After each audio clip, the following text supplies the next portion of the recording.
বিসমিল্লাহির রহমানির রহিম। আসসালামু আলাইকুম এভরিওয়ান। জুয়েল চ্যানেল পক্ষ থেকে আপনাদেরকে অভিনন্দন।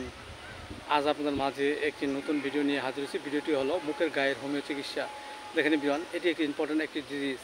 আমাদের মানবদেহে বিভিন্ন কারণে আমাদের মুখে মণ্ডলে ঘা হতে পারে। এর মধ্যে উল্লেখযোগ্য কারণ হলো আমাদের মুখে যদি ব্যাকটেরিয়া জনিত কোনো ইফেক্ট হয়, এর ফলে আমাদের মুখে ঘা হতে পারে।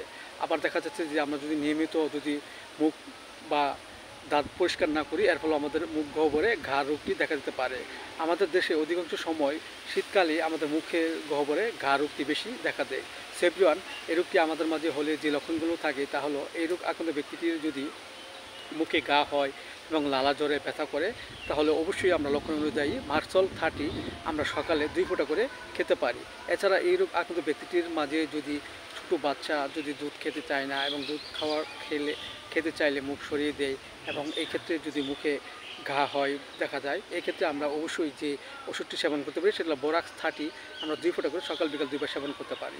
এছাড়া এই রোগ আক্রান্ত ব্যক্তিটির যদি একটু শীতকাতর হয়, প্রস্রাবের দুর্গন্ধ থাকে এবং মুখে যদি ক্ষত হয় এবং জিহ্বার আগায় যদি ঘা হয় বোঝা যায়, এবং এই ক্ষেত্রে আমরা যে ওষুধটি সেবন করবো সেটা হলো অ্যাসিড-নাইট্রিকাম 30 আমরা 2 ফোঁটা করে সকাল বিকাল 2 বার সেবন করতে পারি। পাশাপাশি আমাদের হোমিওপ্যাথিক যে বায়োকেমিক বড়ি, ক্যালিফস 6S 4টি করে চিবিয়ে হালকা গরম কুসুম পানি সহ আমরা সকাল বিকাল 2 বার সেবন করতে পারি। এছাড়া ক্যালিমিওর 6S বায়োকেমিক বড়ি 4টি করে চিবিয়ে হালকা গরম কুসুম পানি সহ আমরা সকাল বিকাল 2 বার সেবন করতে পারি। এতে করে আমাদের মাঝে যে মুখে যে ঘা রোগটি দেখা দিয়েছে তা আস্তে আস্তে ভালো হয়ে যাবে এবং আমাদের মধ্যে সুস্থতা ফিরে আসবে। সো এভরিওয়ান, ভিডিওটি ভালো লাগলে অবশ্যই আপনারা লাইক দিবেন, সাবস্ক্রাইব করবেন, পাশে থাকবেন। সবাই ভালো থাকেন, সুস্থ থাকেন। Thank you so much.